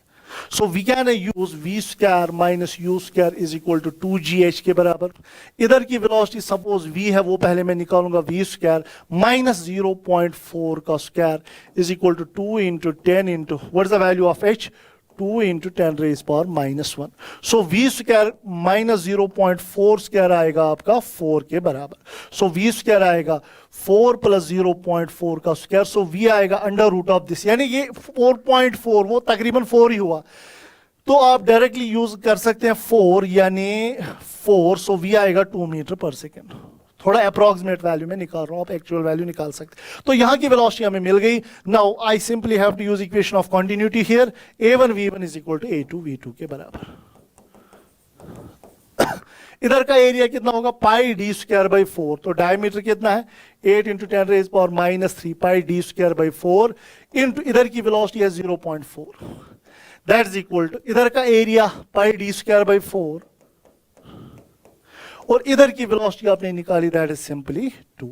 बस थोड़ा सा कैलकुलेशन है, इसको पाई आपका कैंसिल हो जाएगा, 4 आपका कैंसिल हो जाएगा. So this comes equal to 8² is 64 × 10⁻³ into 0.4 आएगा बराबर 2d². थोड़ा सा सॉल्व कर लो, इसका ऑप्शन 4th मैच कर रहा है. ठीक है, बस यहां से d का वैल्यू आपको निकालना है. सो ये वाला क्वेश्चन भी हमने सीखा जहां पर इक्वेशन ऑफ कंटिन्यूटी यूज हुई. a1 v1 is equal to a2 v2 के बराबर. नाउ वॉल्यूम फ्लो रेट आपको पता होना चाहिए. वॉल्यूम फ्लो रेट होता है 1 सेकंड में कितना वॉल्यूम अंदर आया पानी का या 1 सेकंड में कितना बाहर गया पानी का वॉल्यूम. और वॉल्यूम फ्लो रेट हमेशा होता है बराबर area into velocity. Make sure ये आप याद रखेंगे. हम अभी पढ़े equation of continuity a1 v1 is equal to a2 v2 के बराबर, यानी av कांस्टेंट है, एरिया और वेलोसिटी का प्रोडक्ट कांस्टेंट. जहां एरिया ज्यादा होगा वहां वेलोसिटी कम होगी, जहां एरिया कम होगा वहां वेलोसिटी ज्यादा होगी. सो एवी इज कांस्टेंट, यानी volume flow rate is constant. यानी भले ही क्रॉस सेक्शन चेंज हो रहा हो वॉल्यूम फ्लो रेट कांस्टेंट रहता है. यहां का वॉल्यूम फ्लो रेट दिया है 2 मीटर³ पर सेकंड. इधर का भी बराबर यही होगा 2 मीटर³ पर सेकंड. यानी भले ही क्रॉस सेक्शन चेंज होगा वॉल्यूम फ्लो रेट कांस्टेंट रहता है, वो हमेशा कांस्टेंट रहता है. Now question number 26. देखिए वॉल्यूम फ्लो रेट हुआ 1 सेकंड में कितना पानी अंदर गया. तो यहां से 1 सेकंड में जितना पानी अंदर जाएगा 1 सेकंड में यहां और यहां उतना पानी बाहर आएगा, है ना. पानी तो अंदर गायब थोड़ी होगा, जितना पानी अंदर जाएगा उतना तो बाहर आएगा. यानी क्या है, राइट. वॉल्यूम फ्लो रेट होता है बराबर वॉल्यूम फ्लो रेट फॉर 1, यहां से कितना होगा VFR plus volume flow rate for second. अगर थर्ड भी होता तो +3, यानी VFR होगा बराबर VFR1 प्लस VFR2. तो मुझे बताइए यहां का वॉल्यूम फ्लो रेट कितना, एरिया इंटू वेलोसिटी यानी 5 × 5. Area into velocity. अच्छा, इधर का वॉल्यूम फ्लो रेट क्या होगा, एरिया इंटू वेलोसिटी, यानी 2.5 इंटू 2 प्लस इधर का वॉल्यूम फ्लो रेट क्या होगा, एरिया इंटू वेलोसिटी। बस वी आपको निकालना है, खेल खत्म। So it is 25 is equal to 5 plus 4v। 25 minus 5 हुआ 20/4 आएगा v, यानी v का वैल्यू आया 5। सो वॉल्यूम वेलोसिटी जो आपकी आई यहां पर, वेलोसिटी दैट इज 5 मीटर पर सेकेंड के बराबर, राइट। सो क्वेश्चन नंबर 27 देख लीजिए, ये टॉर्शली थ्योरम के ऊपर बेस है। आपको पता होना चाहिए कि जब हम किसी कंटेनर को होल करते हैं तो इस होल के एबो अगर हाइट होती है h, होल के एबो वाली हाइट अगर h है, तो यहां से पानी निकलता है under root of 2gh velocity से। या अगर होल का एरिया थोड़ा ज्यादा हो तो under root of 2gh divide by 1 minus a/a का होल स्क्वायर, वो हम पढ़ते हैं। बट फिलहाल v is equal to under root of 2gh के बराबर। It is velocity of efflux, also called velocity of efflux. और हम ये भी पढ़े होंगे कि रेंज, पानी जो निकलता है उसका रेंज मैक्सिमम कब होता है, जब होल ऑफ सेंटर पे करोगे। अगर आपने होल सेंटर पे किया, मान लो मेरे पास ये एक कंटेनर है, ये 8 मीटर है हाइट। सो अगर 4 मीटर पे आप होल करोगे, रेंज उस टाइम पे मैक्सिमम होता है, ये आपको याद रखना। बट यहाँ थोड़ा सा यहाँ क्वेश्चन भी हमसे यही पूछ रहा है, अब बताइए रेंज का मैक्सिमम होगा जब होल कहाँ पे करेंगे। आप सोचेंगे 20 के हाफ पे, गलत, वो गलत बात। रेंज का मैक्सिमम होता है जब होल किया जाए टोटल हाइट बाई जो सिलेंडर की ग्राउंड से लेके जो टोटल हाइट है उसका हाफ, वहां पे होल करेंगे तो पानी जो है उसका रेंज मैक्सिमम होगा। तो क्या है, सिंपली राइट हियर, तो h/2 पे याद रखना है, रेंज होता है मैक्सिमम जब कहां पे, होल कहां पे आप करते हैं, कैपिटल h/2, यानी टोटल हाइट बाई 2 पे जब आप होल करेंगे। What is total height, 25 divide by 2 यानी 13.5, यानी ग्राउंड से आपको जाना है 13.5, ग्राउंड से आपको जाना है 13.5, राइट। 13.5 आपको ग्राउंड से जाना है। ऑलरेडी आप गए हैं 5, तो बचा कितना, 7.5, यानी कंटेनर के बेस से आपको 7.5 पे होल करना पड़ेगा, जहां पर रेंज होगा उस टाइम पे मैक्सिमम, यहां होल करना पड़ेगा। सो आप टोटल 13, ग्राउंड से आपको जाना 13.5 पे, सो ग्राउंड से जाओ 13.5 पे, तो ये वाली डिस्टेंस ऑलरेडी 5 है, तो ये 7.5 हुआ, तो कंटेनर के बेस से 7.5 पे आपको होल करना है, तो 7.5 above from the bottom of the container, right? So moving on to next question. देखिए बराबर क्वेश्चन यही है। अब हमें बताना है होल कहां करना है। हम फिर से पढ़ेंगे, होल करेंगे h/2 पे। सो h कितना है, टोटल हाइट कितनी है 15/2, that is equal to 7.5 metre पे होल करेंगे। चलिए ग्राउंड से हम जाएंगे 7.5, तो यहीं पे आएगा। यहां किसको होल कर सकते हैं हम, यहां तो होल थोड़ी होगा, यहां तो कंटेनर है नहीं, तो इस होल के नजदीक, अब आपका क्वेश्चन ऐसे लग रहा है गलत है फिर, है ना। 7.5 पे कहां होल है जो आप करेंगे, तो आपको देखना पड़ेगा फिर इस 7.5 से नियरेस्ट पॉइंट कौन सा है कंटेनर का, वहां जब आप होल करेंगे रेंज मैक्सिमम होगा। सो 7.5 से नियरेस्ट पॉइंट कंटेनर का ये है, यहां पे होल करेंगे तो रेंज होगा आपका मैक्सिमम के बराबर। सो कहां पे करेंगे, just below the water surface, at the bottom of the container, at the bottom of container आप होल करेंगे। Question number 29. Velocity of liquid entering is 10 meter per second. Then what will be the high difference between the vertical limbs? ये high difference आपको निकालना है। ये venturimeter का question है।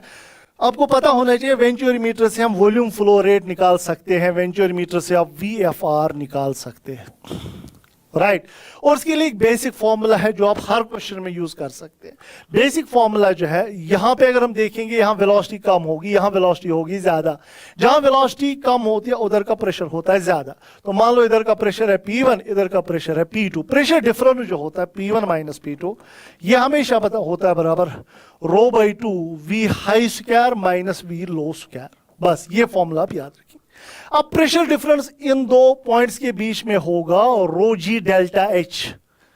अब देख लीजिए यहां का प्रेशर और यहां का प्रेशर डिफरेंस कितना है, ρg∆h ही तो है ना। जो यहां प्रेशर होगा वो यहां भी प्रेशर होगा। सो जो यहां प्रेशर होगा यहां का प्रेशर अलग होगा, बट डिफरेंस जो होगा वो होगा बराबर ρg∆h के। So what is P1 minus P2, it is ρg∆h, right. So it is rho by two. What is high velocity? यानी पहले हम इक्वेशन ऑफ कॉन्टिन्यूटी से यहाँ की वेलोसिटी है 10 मीटर पर सेकेंड. इधर की वेलोसिटी हम निकाल सकते हैं a1 v1 होगा बराबर a2 v2 के. इधर का एरिया है 2, इधर की वेलोसिटी है 10, इधर का एरिया है 1, तो इधर की वेलोसिटी आई 20, v2 आया 20, तो इधर की वेलोसिटी हमें आई 20. सो यहाँ की वेलोसिटी 20, यहाँ की वेलोसिटी 10. सो कहना है सिंपली हाईएस्ट वेलोसिटी तो उधर है ना, ज्यादा velocity, it is 20 square minus lowest velocity है ये वाली 10 स्क्वायर के बराबर. और रो आपका कैंसिल हो जाएगा, डेल्टा एच आएगा 1/2g. इट इज 400 माइनस 100 यानी 300, यानी डेल्टा एच आएगा 1/2 इंटू 10 इंटू 300. सो 0 0 कटेगा, ये आएगा 15 मीटर, यानी 15 मीटर जो है ये इस क्वेश्चन का सही जवाब. तो याद रखना वेंचुरीमीटर के लिए आप ये क्वेश्चन, ये फॉर्मूला यूज कर सकते हैं. इनफैक्ट ये बर्नौली थ्योरम हम क्वेश्चन एरोप्लेन लिफ्टिंग वाले क्वेश्चंस में भी यूज करते हैं. चलिए देखिए बराबर यही फॉर्मूला हम यूज करेंगे बट एरोप्लेन वाले केस में. An aeroplane in level flight हुआ ये जब हॉरिजॉन्टल जा रहा हो, ना नीचे आ रहा हो ना ऊपर जा रहा हो, level flight. At cornerstone and each of its two wings has area of 20 metre square. एक विंग का एरिया है 20 मीटर स्क्वायर, तो टोटल एरिया कितना होगा? एरिया ऑफ विंग्स, 2 विंग्स होती है ना, सो 2 इंटू 25 आएगा. ये होगा 2 विंग्स का area. Speed of air on the upper and lower surfaces are. Speed air की दी गई अपर सरफेस और लोअर सरफेस पे किलोमीटर पर आवर्स में है, तो मीटर पर सेकंड में हम कन्वर्ट कर सकते हैं. सो वेलोसिटी ये अपर है, अपर सरफेस की यानी हाई वेलोसिटी VH दिया गया है, it is 270 kilometre per hour. तो जब आप कैलकुलेट करेंगे ये बनता है 75 मीटर पर सेकंड. 5/18 मल्टीप्लाई करने से 75 मीटर पर सेकंड बन जाएगा. और व्हील लोअर विंग के लोअर साइड की वेलोसिटी कितनी है? 234, यानी 234 किलोमीटर पर आवर. इसको जब कन्वर्ट करेंगे मीटर पर सेकंड में, ये बनता है 65 मीटर पर सेकंड. सो VL भी पता है, VH भी पता है, एरिया भी पता है. अच्छा, then the mass of the plane is, हमें बताना इस प्लेन का मास क्या होगा. डेंसिटी ऑफ एयर दिया गया है, तो फिर से वही प्लेन वाले क्वेश्चन में प्रेशर डिफरेंस जो होता है P1 माइनस P2, ये होता है बराबर rho by 2 VL square minus VH square. ये प्रेशर डिफरेंस ही जो है ये इसके वेट को बैलेंस करता है. तो प्रेशर डिफरेंस के बदले डायरेक्टली एरोप्लेन का वेट लिख लो.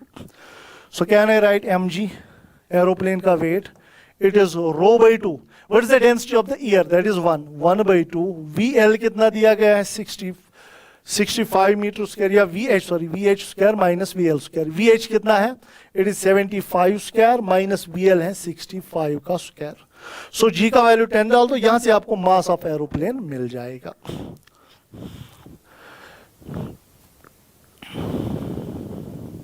बट प्रेशर जो होता है it is weight by area. Pressure difference इसके वेट को बैलेंस, बट प्रेशर थोड़ी फोर्स होता है, प्रेशर होता है फोर्स बाय एरिया. तो प्रेशर डिफरेंस के बदले आप लिखेंगे weight by area. Area of दोनों विंग्स का एरिया आप डाल देंगे ये वैल्यूज. तो जब दोनों विंग्स का एरिया डालेंगे, G डालेंगे, ये वैल्यूज पुट करेंगे, यहां से मास जो निकलता है वो 3500 kg इस प्लेन का निकलता है. प्लेन वाला क्वेश्चन बड़ा इंपॉर्टेंट है, अच्छे से कर लेना. अब देख लीजिए the two identical small holes. देखिए एक कॉन्सेप्ट है, पहले मैं आपको बताऊंगा. आपके पास अगर कोई लिक्विड का कंटेनर है और आपने मान लो कहीं होल किया हुआ है इसके, जब ये पानी बाहर फेंकता है तो इस पे पीछे की ओर एक फोर्स लगता है, थ्रस्ट लगता है इस पे पीछे की ओर, और वो फोर्स जो होता है वो हमेशा होता है बराबर रो ए वी स्क्वायर के बराबर. V इज द वेलोसिटी जिस वेलोसिटी से बाहर निकल रहा हो. अगर ये हाइट h है तो हम जानते हैं V होता है अंडर रूट ऑफ 2GH, तो इसमें जो फोर्स लगेगा वो बनेगा रो ए V स्क्वायर के बदले हम लिखेंगे 2GH, बिकॉज V होता है ना रूट ऑफ 2GH, तो V स्क्वायर आएगा 2GH के बराबर. यानी फोर्स जो आ रहा है it is equal to rho A 2GH के बराबर, यानी force directly proportional to the height. अब मुझे बताइए, अब ये वाला क्वेश्चन में बताना है नेट फोर्स क्या होगा. बताइए जब पानी इधर निकला तो इधर से फोर्स कितना लगेगा? फोर्स जो इधर से लगेगा वो लगेगा रो ए 2G, रो ए 2G. मान लो ये हाइट है h1, सपोज मैं खुद लिख रहा हूं h1, रो ए 2G h1. पानी इधर से निकला तो इस पर फोर्स लगा रो ए 2G h1. अच्छा, जब पानी इधर से निकलेगा तो इधर से फोर्स कितना लगेगा? रो ए 2G ये वाली हाइट, बिकॉज h होता है होल कितना दूर है h2, rho A two ji H two. अब जरा नेट फोर्स निकालिए कितना होगा, नेट फोर्स जो आपका आएगा that is rho A two ji H two minus rho A two ji h one. Rho A two g बाहर आएगा h two minus h one. So what is, ये h two है ये h one है, h two minus h one है h के बराबर। सो कहना है सिंपली राइट, फोर्स आया रो ए टू जी एच के बराबर, यानी force is directly proportional to H. So option two is the correct option of the question, right. So next question, Bernoulli theorem is based on the conservation of, हम जानते हैं Bernoulli theorem जो it is based on the conservation of energy, ये याद रखेंगे आप, energy, fourth option correct.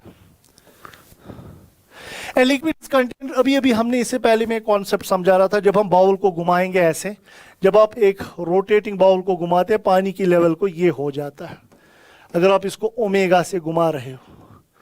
फिर उस टाइम पे मैंने आपसे कहा था अगर किसी एक्स पे आप जाएंगे, इधर में वाई का वैल्यू जो होता है वाई होता बराबर omega square x square by two g. अब हमसे ये वाले क्वेश्चन में क्वेश्चन पूछ रहा, आप बताइए एक्सट्रीम पे ये वाई कितना होगा, उसके लिए x का वैल्यू आप r पुट करेंगे। यानी अगर आप देखेंगे liquid is kept in cylindrical vessel which is being rotated about a vertical axis through the center of circular base, if the radius of the vessel is r and angular velocity is omega, then the difference in the heights of the liquid at the center and the edge, हमें निकालनी है यहां से यहां तक की ये height, centre और एज की हाइट ये वाली, यानी y निकालना, वो होगा बराबर ओमेगा स्क्वायर। अभी x आप r के बराबर लेंगे बिकॉज मुझे इन दो के बीच में हाइट डिफरेंस चाहिए, omega square r square by two g के बराबर। सो omega square r square by two g, option two is the correct option of the question. Now question number 34, viscous force. हमें पता है विस्कस फोर्स जो होता है जब हम किसी ऑब्जेक्ट को पानी में मुंह करवाते हैं उस पर विस्कस फोर्स लगता है, विस्कस ड्रैग लगता है। अगर किसी लिक्विड सरफेस पे आपने किसी ऑब्जेक्ट को आगे लिया तो पीछे से फ्लूइड फ्रिक्शन लगता है जिसको विस्कस फोर्स कहते हैं, और वो विस्कस फोर्स होता है बराबर minus eta A D V by D X के बराबर। अब क्वेश्चन की ओर ध्यान रखिएगा, क्वेश्चन हमसे पूछ रहा है कि viscous force exerted by the liquid between the two plates in a streamline flow depends upon velocity gradient, obviously it depends on velocity gradient perpendicular to planes, area obviously it depends upon the area, coefficient of viscosity, yes, यानी ये तीनों चीजों पे viscous drag depend करता है। Viscous force depend करता है velocity gradient पे, एरिया पे और कोएफिशिएंट ऑफ विस्कोसिटी पे, यानी all of these options are correct.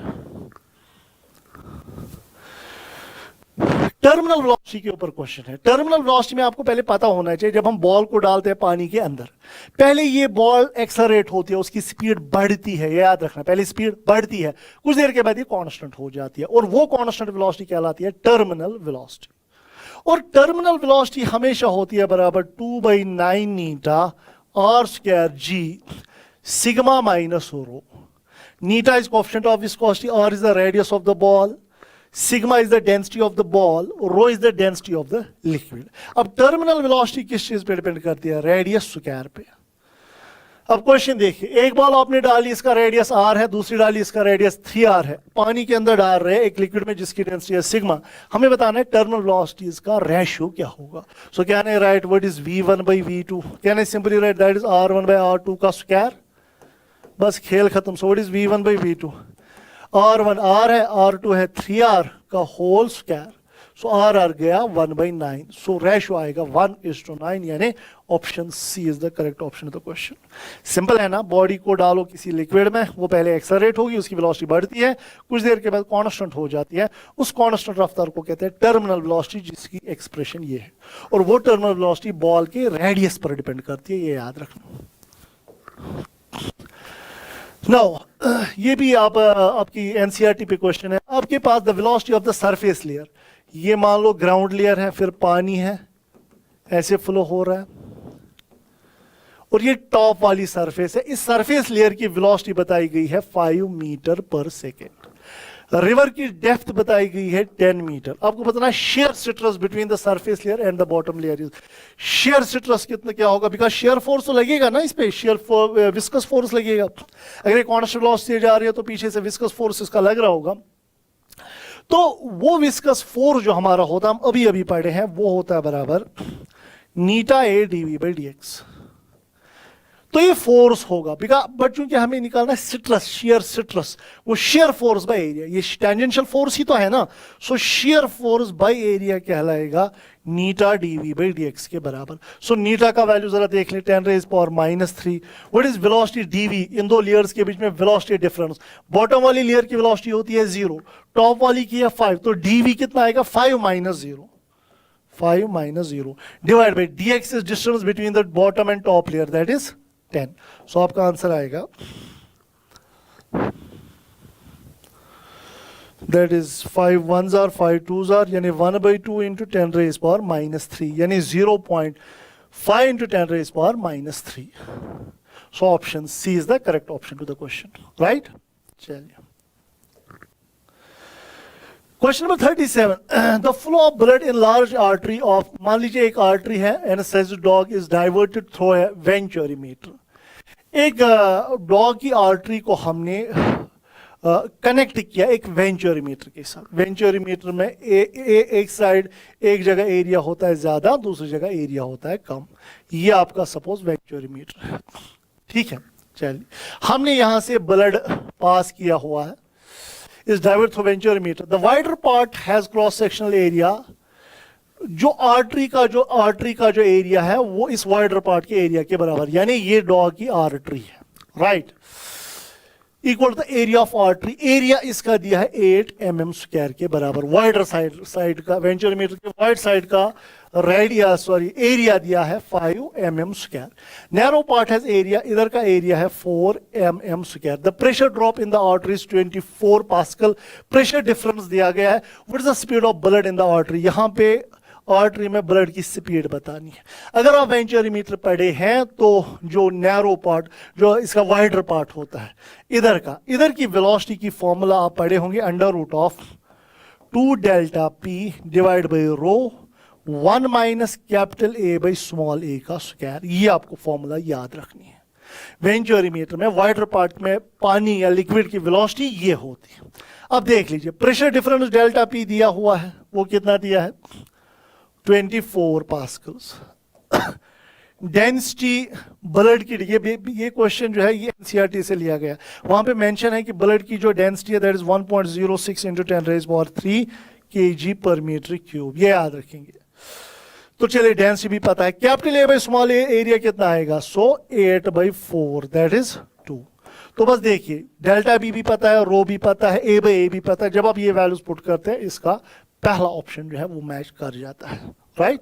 So question number 38, surface tension के ऊपर एक क्वेश्चन है। सरफेस टेंशन आप पढ़े होंगे, that is force per unit length. आपके पास एक स्लाइडर है, इसके साथ एक वेट अटैच किया गया है, ये फिल्म है, यहाँ पे सोप फिल्म है, ये बैलेंस्ड स्टेट में है। तो हमें पता है जब ये बैलेंस स्टेट में है अपवर्ड फोर्स होगा बराबर डाउनवर्ड फोर्स के। तो स्लाइडर पे जो अपवर्ड फोर्स होता है वो होता है बराबर TL, बिकॉज इसमें 2 सरफेस होती है, इस फिल्म में 2 सरफेस होती है। असल में सरफेस टेंशन होता है फोर्स बाई लेंथ, यानी T होता है F/L। तो फोर्स कितना होगा सरफेस टेंशन इंटू लेंथ। सो इस वायर पे अपवर्ड फोर्स सरफेस टेंशन की वजह से, फिल्म की वजह से जो फोर्स होगा वो होगा surface tension into length. But चूंकि इसमें 2 सरफेस होती है, इधर की और उधर की, सो टोटल फोर्स लगता है 2x TL। सो ऊपर से कितना फोर्स लगा 2TL, वो वेट को बैलेंस करेगा, बस खेल खत्म। So 2x TL will be balancing the weight. अब देख लीजिए क्वेश्चन हमसे क्या पूछ रहा है, वेट दिया गया है, लेंथ ऑफ स्लाइडर दी गई है, LB दिया गया है, हमने निकालना है सरफेस टेंशन यानी T निकालना है। T को बराबर W/2L के बराबर। What is given weight 1.5 into 10⁻⁻² divided by 2. What is length of the slider 30 centimeter, यानी 30 into 10⁻²। सेंटीमीटर को हमने मीटर में कन्वर्ट कर लिया। सो 10⁻², 10⁻² कैंसिल हो गया। T का वैल्यू जो आएगा इट इज 1.5 डिवाइड बाई 60 के बराबर, यानी 15/600। सो 5 3s are 15, 5 1s are 5, 120, 3 1s are 3 40s are, यानी 1/40। जब आप 1/40 कर लोगे वो आएगा 0.025 के बराबर। 1/40 होता है 0.025 के बराबर। सो ऐसी चीजों को समझा जाता है। तो स्लाइडर वाला क्वेश्चन बड़ा ध्यान रखना, इस पे जो फिल्म की वजह से फोर्स लगता है वो 2TL होता है और वो वेट को बैलेंस करता है। देख लीजिए, which of the following is not true about the angle of contact में पहले कुछ इंपॉर्टेंट पॉइंट्स मैं आपको बताऊंगा। एंगल ऑफ कांटेक्ट क्या होता है? अगर आपके पास कोई लिक्विड कंटेनर बना है लिक्विड से, तो इसकी सरफेस अगर ये है मिनिस्कस, ये है, तो इस मिनिस्कस को अगर हम टेंजेंट ड्रॉ करते हैं, वो कितना एंगल बनाएगा इस सॉलिड सरफेस के साथ? इसको कहते हैं angle of contact, right. But पानी के अंदर ये एंगल होता है, लिक्विड के अंदर।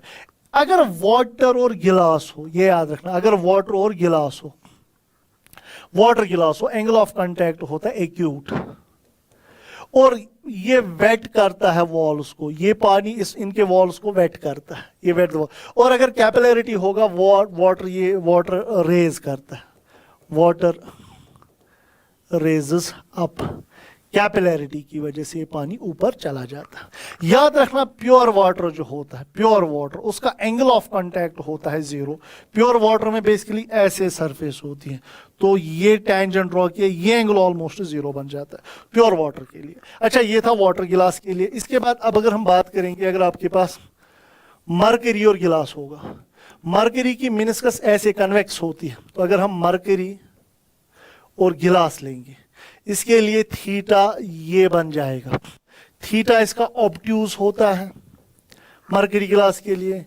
डू नॉट वेट, ये वेट नहीं करता वॉल्स को, कैपिलरी से water falls, water level fall करती है कैपिलरिटी की वजह से। ये चीजें आपको पता होनी चाहिए, right. So this is about angle of contact. कुछ ऐसे होते हैं, कुछ लिक्विड्स, अगर हम लेंगे सिल्वर गिलास, उसमें क्या होता है, उसमें सरफेस फ्लैट होती है, एंगल ऑफ कांटेक्ट 90 होता है, वो भी वेट नहीं करते वॉल्स को। बट वो ऐसे लिक्विड जो वेट नहीं करते, यूजुअली हम कहते हैं उनके लिए एंगल ऑफ कांटेक्ट को ऑब्ट्यूज 90 से ज्यादा।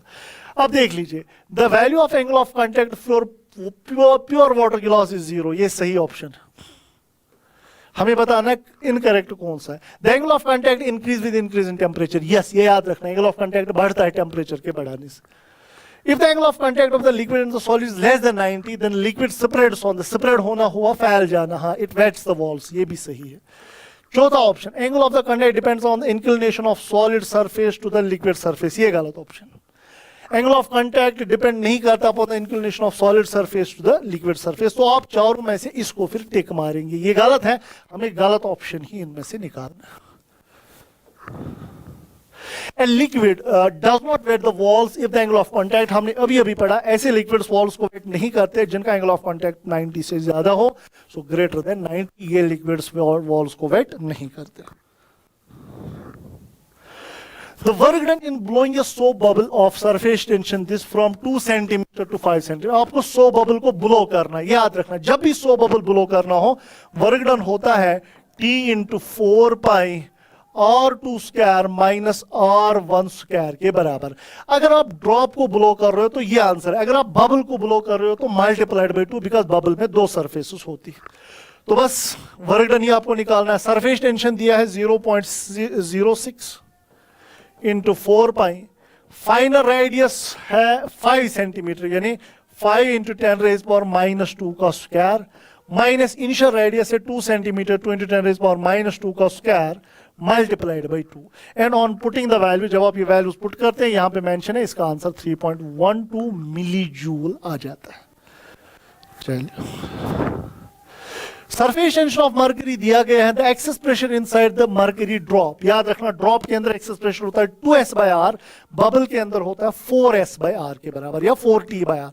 सो एक्सेस प्रेशर की फॉर्मूला है दैट इज 2s/r। इस बार इस साल आया था प्रीवियस ईयर में क्वेश्चन, अगर रेडियस कम होगा पता एक्सेस प्रेशर क्या होगा, ये बढ़ जाएगा। तो सरफेस टेंशन आपको मेंशन है 0.465, रेडियस इसका बताया गया 6 मिलीमीटर, यानी 6 इंटू 10 रेज पावर माइनस 3 के बराबर। 2 1s are 2 3s are, तो एक्सेस प्रेशर जो आपका आएगा it is 0.465 into 10 raise power 3 divide by 3, तो ये बन जाएगा 3 0.31 are 3 3 5s are 15 3 5s are 15, यानी 155। So excess pressure is simply 2s/r, it is 2, surface tension is 0.465 divide by, अच्छा डायमीटर हमें दिया गया है, हमें रेडियस लिखना है, रेडियस आएगा 3, तो यहां पे थोड़ा सा ये कैलकुलेशन है, it is 2 into surface tension is 0.465, radius diameter है 6 तो रेडियस होगा 3, यानी 10 to the 10 raised power -3 के बराबर।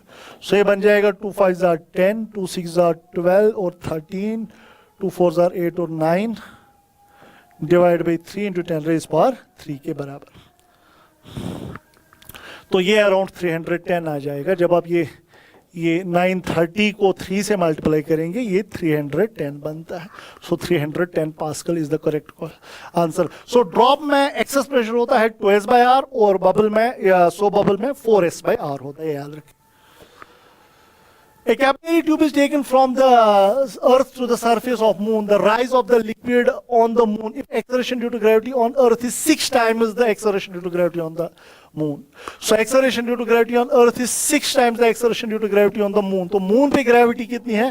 earth की का 1/6। हमें बताना है कि कैपिलरी कितना पानी ऊपर आएगा। हम एसेंट फॉर्मूला पढ़े हैं। हाइट किस कैपिलरी ट्यूब को जब आप किसी कंटेनर में डालते हैं तो पानी ऊपर चला आता है, किस हाइट तक पानी ऊपर आता है? That is 2s cos theta by r और rho g, यानी height is inversely proportional to gravity. So moon की ग्रेविटी है 1/6, तो मून पे फिर पानी ज्यादा ऊपर आएगा, 6 टाइम्स आएगा ऊपर। सो 6 times that on earth surface. Moon पे जो पानी ज्यादा ऊपर आएगा बिकॉज वहां की ग्रेविटी कम होती है, वहां ज्यादा पानी ऊपर आएगा, 6 टाइम्स जितना अर्थ सरफेस पे पानी ऊपर आएगा इस कैपिलरी ट्यूब में। A capillary tube of radius r is immersed in water. हमने पानी में कैपिलरी ट्यूब डाला है। Water rises to a height of h. पानी हाइट h हाइट तक पानी ऊपर चला आता है। आपने कंटेनर लिया है, इसमें आपने कैपिलरी ट्यूब डाला है जिसका रेडियस r है, तो पानी जो ऊपर आता है ये h तक पानी ऊपर आता है। The mass of the water in the capillary tube, जो मास है, जो पानी ऊपर आया इसका मास है 5 ग्राम। एनदर कैपिलरी ट्यूब जिसका रेडियस है 2r, अगर आप 2r वाला कैपिलरी ट्यूब डालेंगे तो कितना मास ऊपर आएगा? तो सबसे पहले जो है हम पढ़े हैं मास होता है वॉल्यूम इंटू डेंसिटी। सो कितना वॉल्यूम है पानी का जो ऊपर आएगा? वॉल्यूम होगा πr² इंटू डेंसिटी। अगर ये ट्यूब जो है, ये ट्यूब, इसका वॉल्यूम होगा πr², अगर r इसका रेडियस है। ये बेसिकली मास है जो पानी ऊपर आया उसका मास है, वॉल्यूम इंटू डेंसिटी।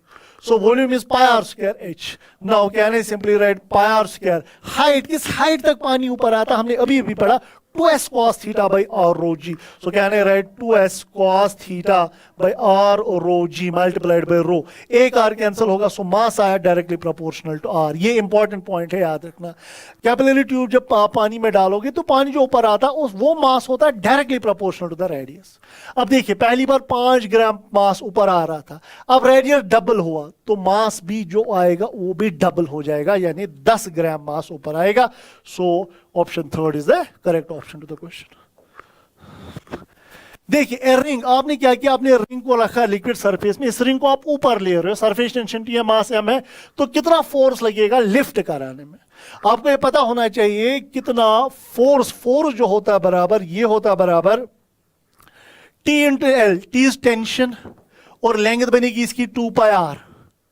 ये फोर्स लगेगा प्लस, बट चूंकि इसमें 2 सरफेस है, एक तो अंदर वाली और बाहर वाली, सो 2 से मल्टीप्लाई होगा। टी इंटू, जब आप किसी ऑब्जेक्ट को पानी से बाहर निकालते हो तो कितना फोर्स लगता है? सरफेस टेंशन की वजह से जो फोर्स होगा, force due to surface tension ring पे कितना है? T into 2πl, but multiplied by 2 because अंदर भी और बाहर 2 सरफेसेस हैं। So 2 into 2πr into T plus आएगा वजन, दैट इज mg, यानी 4t πr plus mg will be the force required to pull the ring up, यानी option 4 is the correct option। अगर डिस्क होती है, डिस्क में सिर्फ बाहर वाली सरफेस होती है, वहां पे आप लेंगे t इंटू 2πr। डिस्क को बाहर निकालने में कितना फोर्स लगेगा? t into 2πr। रिंग को t इंटू 2πr इंटू 2। ये टोटल फोर्स। अगर एक्सेस फोर्स वहां पे मेंशन हो, एक्सेस फोर्स कितना लगेगा, तो mg को नहीं लिखेंगे, सिर्फ ये वाली फोर्स को लिखेंगे, right? In a capillary tube, a vertical 30 centimeter long capillary tube is dipped in water. आपने 30 centimeter का ट्यूब पानी में डाला हुआ है। The rise up to height of ये 10 centimeter height तक जाता है due to capillary action, ठीक? If the experiment is contained in freely falling elevator, the length of water column will be। हमें क्या करना है? हमने क्या किया है, हमारे पास ये कंटेनर है, हमने इसमें कैपिलरी ट्यूब डाला है।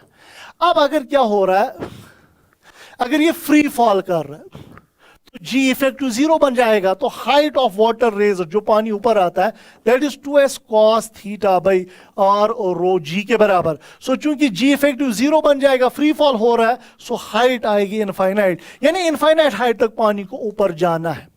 बट इस कैपिलरी ट्यूब की लेंथ है 30 सेंटीमीटर, ये याद रखना, ये याद रखना।